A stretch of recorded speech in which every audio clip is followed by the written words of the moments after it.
Have you ever wondered why some programs succeed while others fail, even when they have the same resources? The secret often lies in one thing: monitoring and evaluation, or M&E. And trust me, it's not as boring as it sounds. In today's video, I'll show you how monitoring and evaluation are transforming projects, policies, and even organizations in ways you might not expect.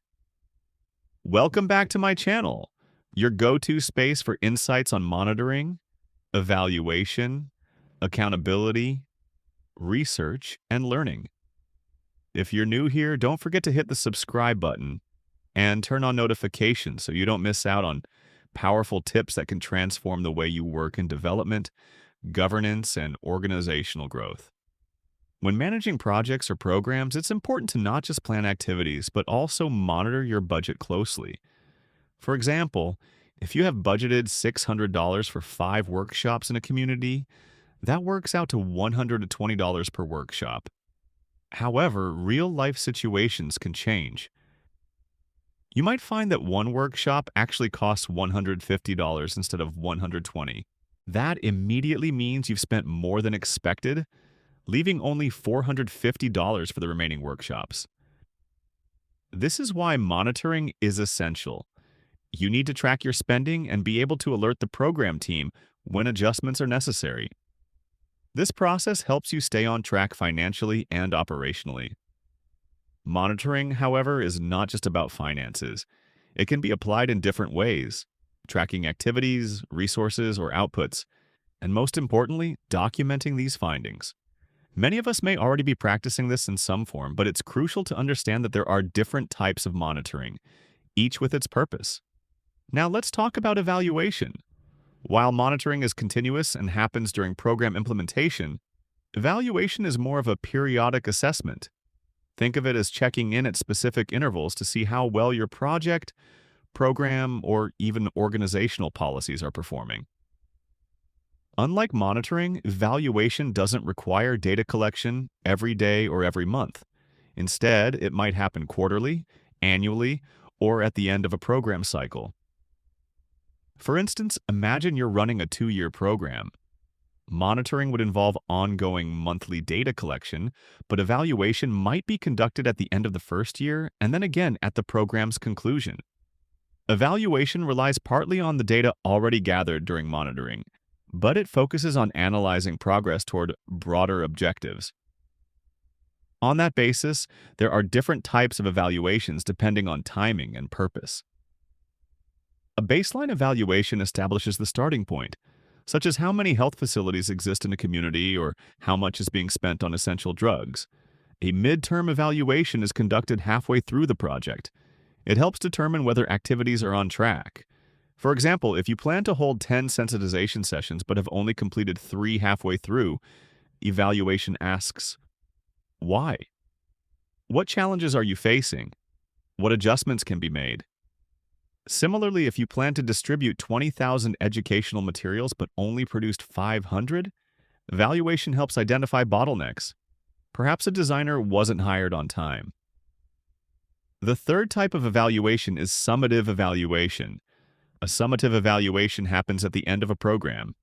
It assesses the overall outcomes and impact, drawing heavily from the data collected during monitoring.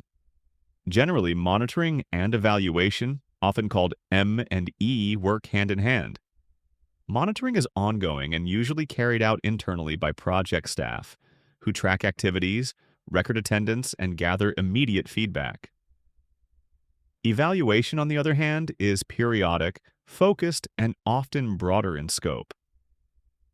While monitoring tells you what is happening on the ground, evaluation helps you step back and ask, are we really achieving our objectives? In this training session, we will be looking at different approaches to monitoring and evaluation M&E.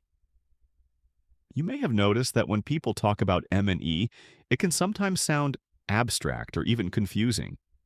That's why it's helpful to break it down into practical approaches that organizations can actually use. There are several approaches to monitoring and evaluation, such as theory-based, expert-oriented, results-based, participatory, and evaluation-led. Each one has its strengths, and in fact, some of them even branch into more specialized methods. For example, the participatory approach has given rise to the social justice and indigenous approaches. The important thing to remember is this: the kind of approach you choose will shape how your M and E framework is designed and used. Let's take a closer look at two of the most widely used approaches. 1. The theory-based approach. This is the most commonly adopted M and E framework, especially in academic and professional settings. Think about your experience in school or with professional examinations. There is usually one correct answer, and an expert has already designed the test. That's essentially what the expert-oriented or theory-based approach is about. It starts with a theory of change that explains how your program is expected to create impact. The key action here is ensuring that program design teams take the time to develop this theory of change before implementation begins. 2. The results-based approach. This approach goes a step further by connecting organizational programs with broader national or sectoral goals. It is widely used by governments to coordinate multi-sectoral efforts and align programs with national development priorities. For organizations, adopting a results-based framework can be particularly valuable when seeking partnerships with government agencies because it demonstrates alignment with their goals. As part of this training, we've also completed a pre-training knowledge assessment. This step was essential to establish a baseline of participants' existing knowledge. The results of that assessment will guide us in identifying knowledge gaps and tailoring the training accordingly. Now let's consider some key insights and risks. So far, Module 1 has been completed and Module 2 is coming up. Engagement levels are strong. We've already seen participants using the classroom comment box to share their thoughts. But there are risks we need to address.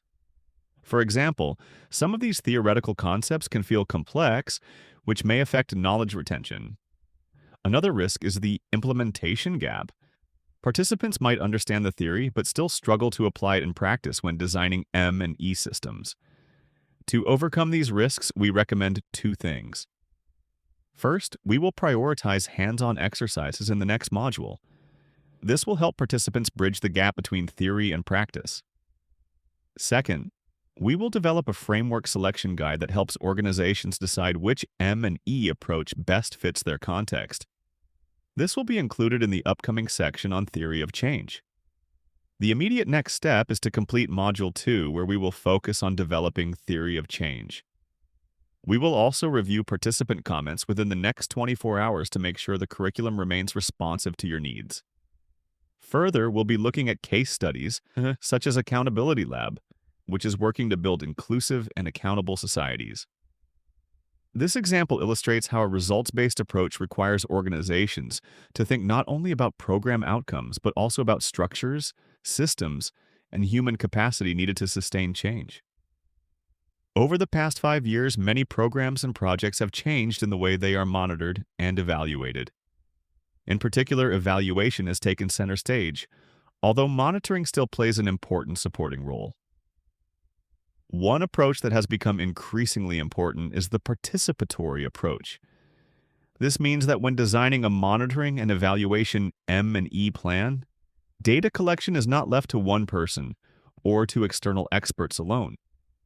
It becomes a collective process involving the very communities affected by the program. Take, for example, a program designed to reduce corruption in public procurement across local governments in the counties. Using a participatory approach, community members themselves would play a role in collecting and sharing data. Local government officials, such as council chairmen, would also be brought into the process. They might, for instance, provide budget information or take responsibility for validating data. This way, monitoring and evaluation become more transparent, inclusive, and credible.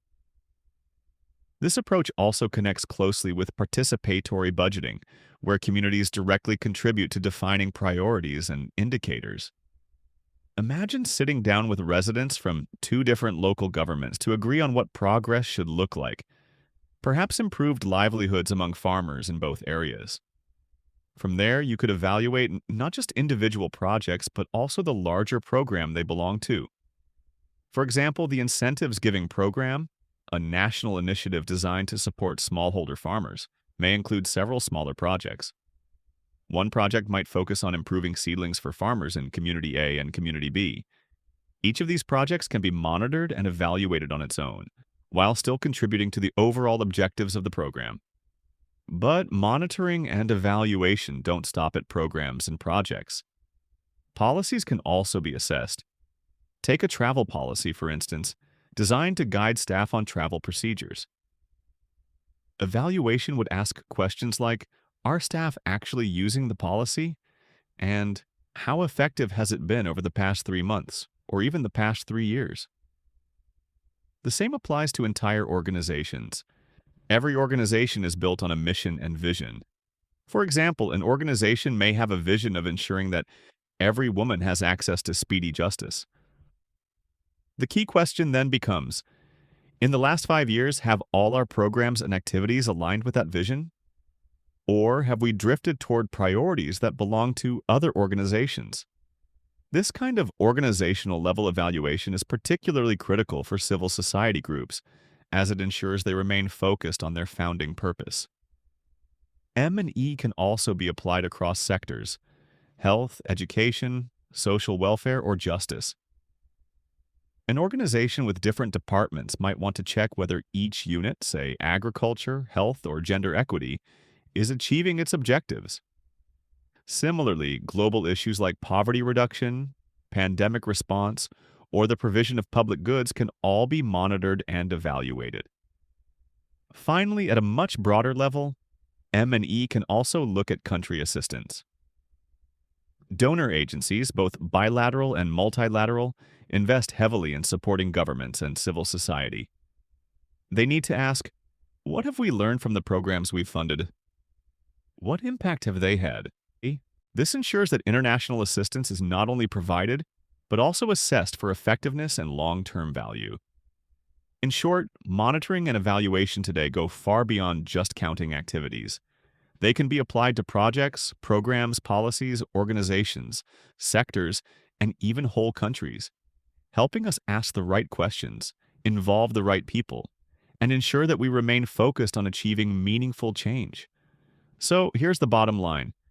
Monitoring and evaluation are no longer just about ticking boxes or writing reports. They are about asking the right questions, involving the right people, and making sure every project, policy, and program is delivering real impact. On that basis, be critical, organized, and focused to create impact by applying the right M&E approach and practices on projects carried out within your society. If you found this useful, drop a comment below. What's one project or policy you think really needs better monitoring and evaluation? Let's spark a conversation. And don't forget, if you want more insights like this, subscribe to Mural Advisor, hit the like button, and share this video with someone working in development or civil society. Until next time, keep learning, keep evaluating, and keep making impact.